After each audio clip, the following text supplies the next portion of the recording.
Good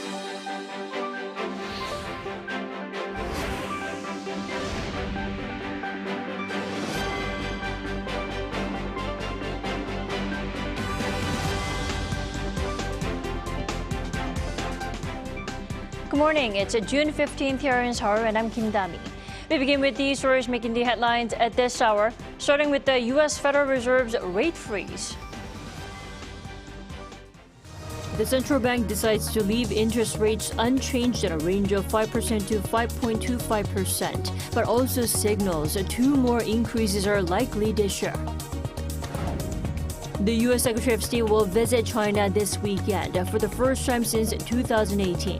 The high-stakes trip will come months after a meeting was postponed due to the Chinese spy balloon incident earlier this year.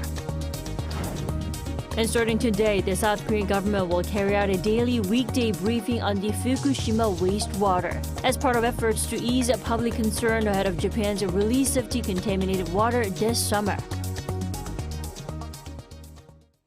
The U.S. Fed has decided to pause its long series of rate hikes, but it's signaling this isn't the end, with the resilient U.S. economy slowing efforts to curb inflation. Our Moon Hae-ryun starts us off.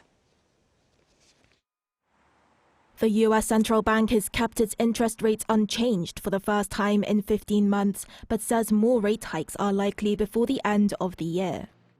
Following the Federal Monetary Open Committee's 2-day meeting, it issued a unanimous statement on Wednesday that rate hikes would be paused at the 5 to 5.25% range while the economic situation is assessed. This freeze follows 10 consecutive rate hikes as the Fed aggressively responded to the worst inflation the United States has seen in 40 years. Looking ahead, nearly all committee participants view it as likely that some further rate increases will be appropriate this year to bring inflation down to 2% over time. Fed officials say that further hikes are likely to bring interest rates to the 5.5 to 5.75% range before the end of 2023. Despite more rate increases, Fed officials cast a more optimistic view of the economy, but say curbing inflation takes longer in a robust economy. The economic growth outlook for this year more than doubled to 1%, up from 0.4%, while the unemployment rate is projected to rise to 4.1%, which is lower than March's estimate of 4.5%. In May, the Consumer Price Index climbed 4% on year, which was the lowest annual rise in over 2 years. However, excluding volatile food and energy prices, the core inflation rate remained well above the Fed's target of 2%. So I think if you look at core PCE inflation overall, look at it over the last 6 months, you're just not seeing a lot of progress. It's running at a level, over 4.5%, far above our target, and not really, moving down. Personal consumption expenditure, which measures price changes of consumer goods and services, rose 4.4% on year in April. The Fed's earlier prediction back in March that PCE would see an on-year rise of 3.6% at the end of the year has been raised to 3.9% in reflection of the latest data. U.S. stocks pinballed following the announcement, with investors bracing for another interest hike later this year. Moon Hae-ryun, Arirang News. America's top diplomat is set to visit China this weekend for the first time in nearly 5 years. The U.S. says the trip is to bring Washington-Beijing communication lines back on track. Our Lee Sin-ja has more. U.S. Secretary of State Antony Blinken was set to visit China to hold talks with his Chinese counterpart in February this year, only for the trip to be called off last minute after a Chinese spy balloon was shot down over U.S. territory. 4 months later, the top U.S. diplomat is now set to visit China for talks with high-ranking officials in Beijing from June 18th to 19th. The upcoming visit comes as Washington looks to normalize communication channels amid ongoing tension between the two countries, which also includes 2 military-related incidents in recent weeks. According to U.S. State Department spokesperson Matthew Miller, Washington has 3 main objectives during his visit. During the talks, Blinken will look to establish communication channels that are open and empowered to discuss important challenges, address misperceptions, and prevent miscalculation. The spokesperson added that Blinken will also raise a range of issues on both regional and global matters, while also exploring potential cooperation on transnational challenges in areas such as climate and global macroeconomic stability. While Washington does not believe this visit will result in any major breakthroughs, the main goal is to prevent any potential conflict.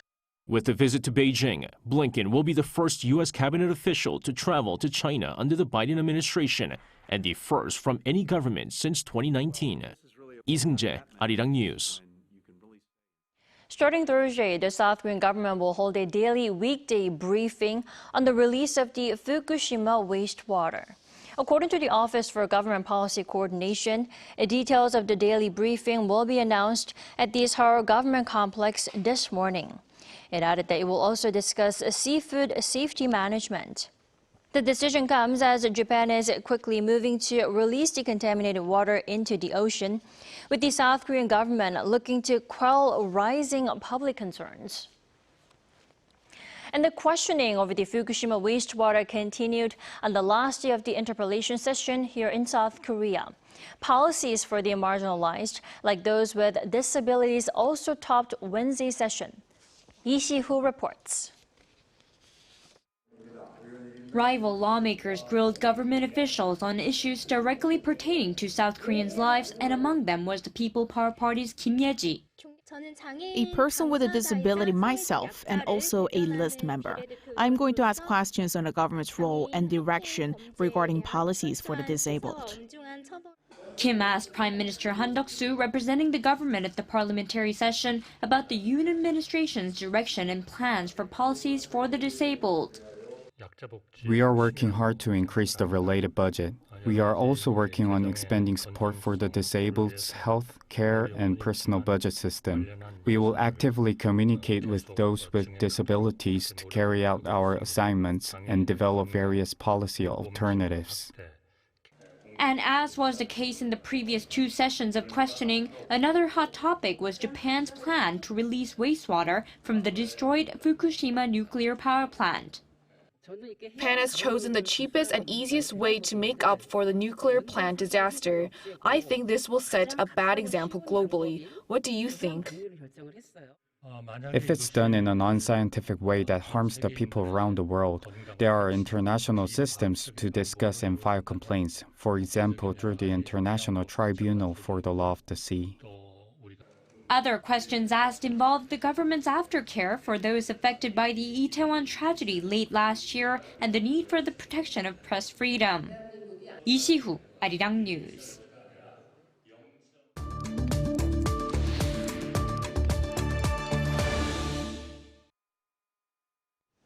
The U.S. Fed has frozen key interest rates after 10 consecutive hikes. But the central bank says 2 more rounds of increases are likely before the end of 2023. For more, we're joined by Professor Kim Hwa-gyun this morning. Welcome to the program. Thank you. Thanks for the invite. Sure. Why did the U.S. central bank decide to freeze the rates this time around? I mean, what's your take on the Fed's latest decision, Professor? Well, according to the Fed Watch before the meeting, the chance of the rate, the not increasing was around 90%. So clearly, the Fed signaled enough after some releases of the data, macro data, including inflation, that the Fed is going to either freeze, but they're not going to decrease the interest rate at this stage. So it was more like an expected event. But at the same time, the banking sector instability, especially in the U.S. regional banks, was a concern. So the U.S. The economy basically is expecting a little bit of like a pause, or even like the rate decrease at this point a bit. Right, widely anticipated and also expected pause at the moment. But the thing is, concerns and anxieties in the financial sector are yet to be tamed after the recent turmoil in the banking system in the U.S., right? Is that also That's another right. reason that the Fed decided to pause the rate hike cycle? Yes, I think so. So clearly about 2-3 months ago, we saw some bank failures in small-sized banks, but it's not those small, but I think it's regional banks. I don't think there's a big problem in the U.S. big banking system because it's pretty stable, such as Chase or other big banks. But in terms of smaller banks, because they hold a lot of treasury as their assets as off-balance sheet activities, as the interest rate going up, then their asset value decreases, and that actually causes some bank runs. So the government and also the Fed especially wants to see some improvements in the banking system by the interest rate pause. But at the same time, they know that they have to control the inflation. So they want to see if the inflation data is coming out more favorably so that they can use this pause to see some, earn some time until they see some improvements in the banking system. Right, the trouble of the rather smaller regional banks, still it was threatening enough to make investors kind of anxious, right? Yes, I agree, right. Then what's the chance of seeing a rate cut before the end of 2023? I mean, could Wednesday's rate freeze be followed by a rate hike? Because the Fed hinted 2 more rate hikes. The dot plot, the Fed dot plot that shows the scatter plots of the Fed officials' decisions clearly seem to be going a bit more hawkish than the March meeting. But according to FedWatch, which is the futures data version of the probability of the rate increase, is about 60% range. I don't know how quickly this is going to change 90% by July, but at this stage, there's some small chance of the rate decrease if the inflation data becomes really favorable. But at this stage, more increase, I think, is more likely. Right, a rather hawkish pause at the moment. Let's talk about the consumer prices that came out yesterday that showed the smallest annual rise in over 2 years. Now, that's a good sign, right? But still, some experts are saying that it's maybe too early to say the inflation is under control. How do you read those figures? Right. When you look at the small numbers of each item, the core inflation without the food and energy still is high, and that's also what Mr. Powell said. Among these items, then which item was the most concerning part? It was more like a rent and housing cost. So that was around like 8 to 8.7 or 8%. So depending on which one is, but it was pretty high. So, and that's the kind of concerning part. What is a bit puzzling though? Usually if this is the problem, the rent, if you increase the interest rate, the rent is also likely to increase, which will worsen the inflation. So it was somewhat puzzling to me that if the rent is the real concern according to the data, then I'm not sure if the raising interest rate is going to resolve this issue. But let's see how things go in the future for the next few months. And if the rent actually is going down, which is the big part of the PCE and also CPI, then I think there's a chance that even the small rate decrease can happen toward the end of the year. But still, we expect probably 5.5 to 5.75 is going to be the average consensus for the end of this year. Right. We are halfway into the year, so 6 more months to come, but maybe 2 more rate hikes by the end of the year. But how would you expect the next policy meeting to be? Do you expect a rate hike or rate freeze or even a drop maybe? It's going to be highly uncertain. So the data release is going to be critical. So there will be a lot of interactions between the media and also the signaling from the markets and also the Fed. Right. And my expectation is that 25 basis point increase, but there's some non-trivial chance that another pause, actually. All right, Professor Kim Ha-gyun, thank you so much for joining us this morning. My pleasure.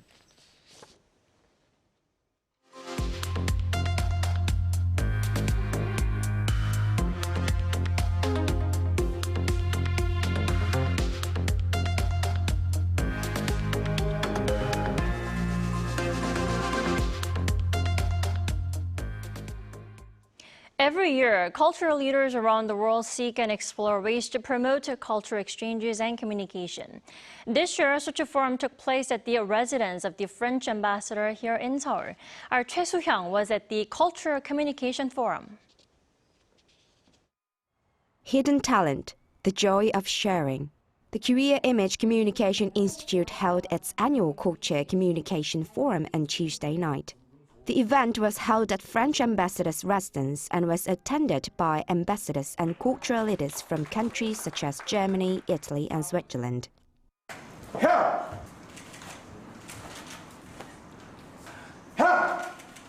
Philippe Lefort, the French ambassador to Korea, demonstrated his taekwondo skills. He started taekwondo when he came to Korea so that he could see the spiritual soul of the country. At the forum, he performed his top 3 favorite forms, Taeguk 7, Taeguk 8, and Kumgang. So I've been practicing fencing, French boxing, another French, not that much well-known sport, and I've been practicing also karate and today taekwondo. Another guest was someone who had become deeply immersed in the essence of Korea's traditional pansori music and had chosen to leave behind their life in France to pursue the path of sorikun or pansori vocalists.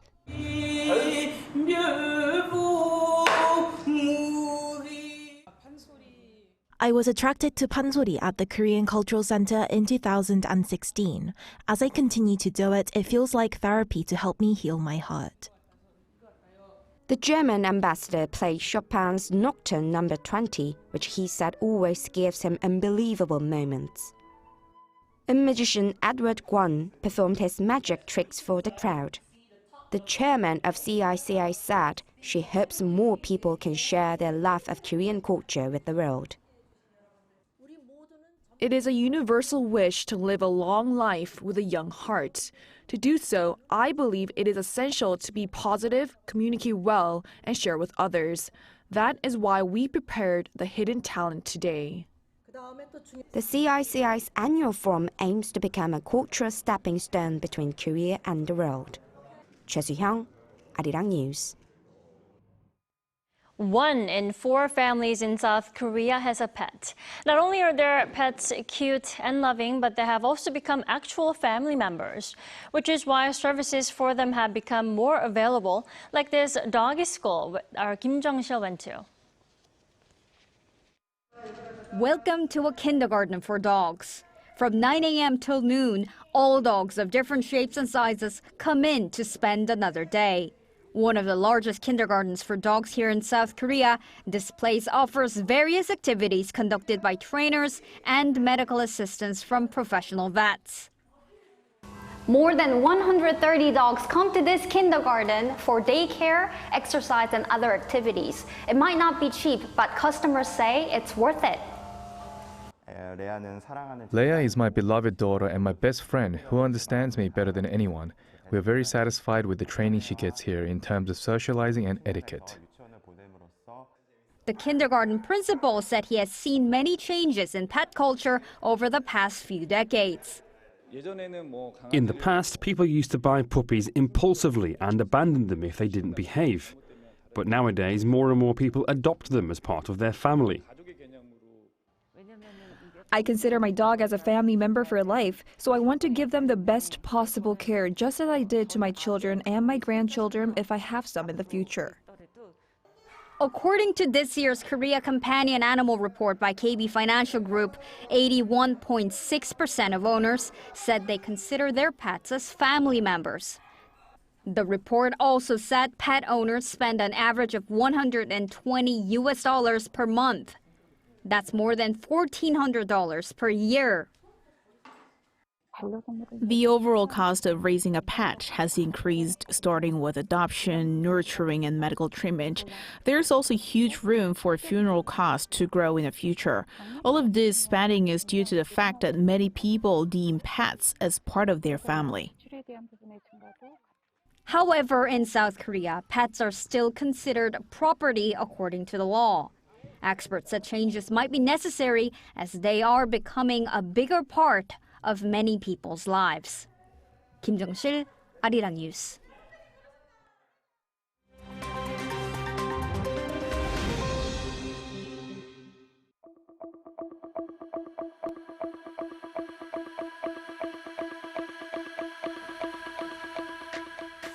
Good morning, I'm Matthew Ashley, and we now turn over to stories from around the world.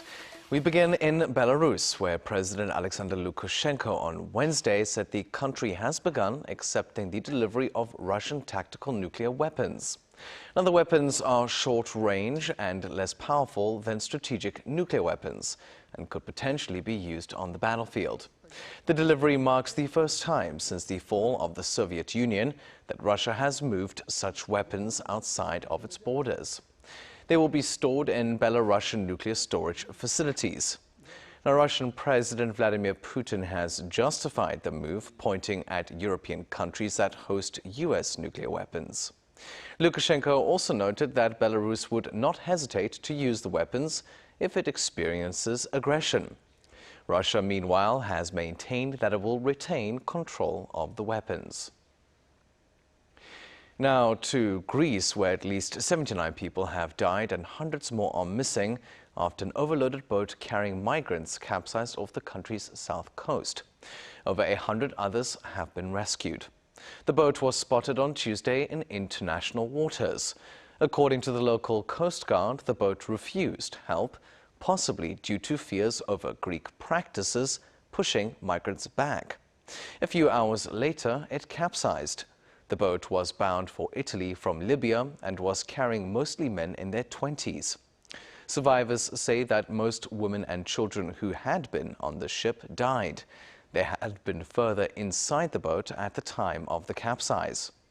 It's speculated that some 400 to more than 700 people were aboard the 20 to 30 meter long vessel. Now, the United Nations High Commissioner for Refugees on Wednesday said that a record 110 million people around the world have been forcibly displaced from their homes.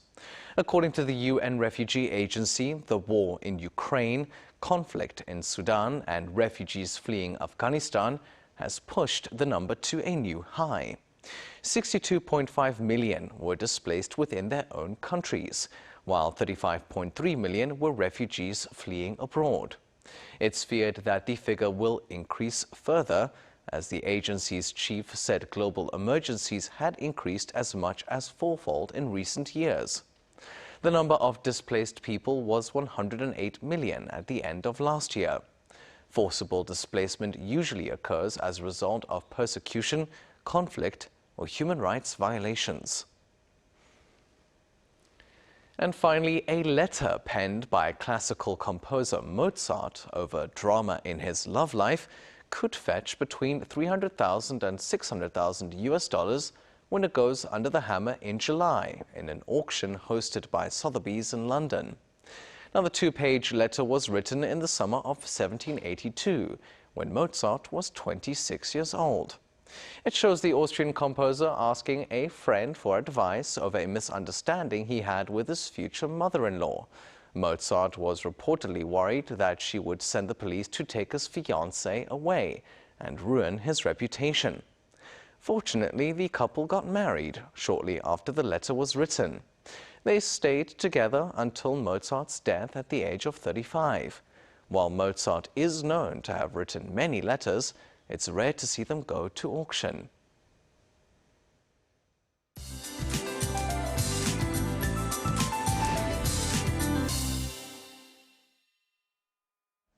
Good morning.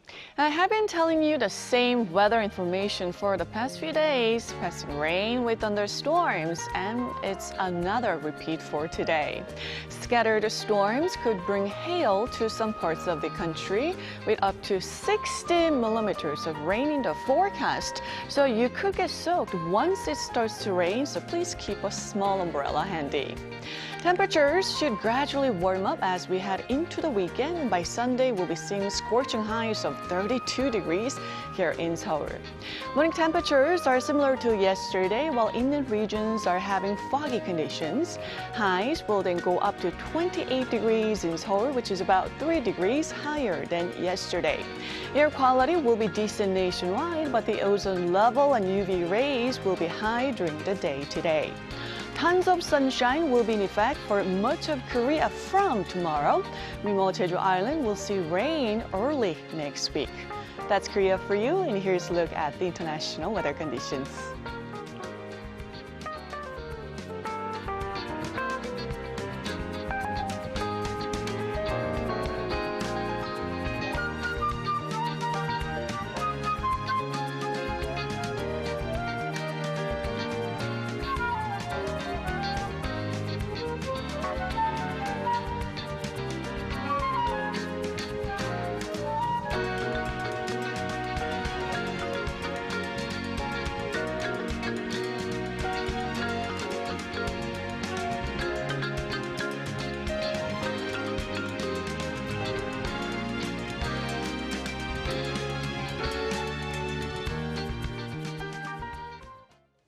We thank you for watching New Day at Arirang. Next, a newscast coming up at 12 p.m. Korea time.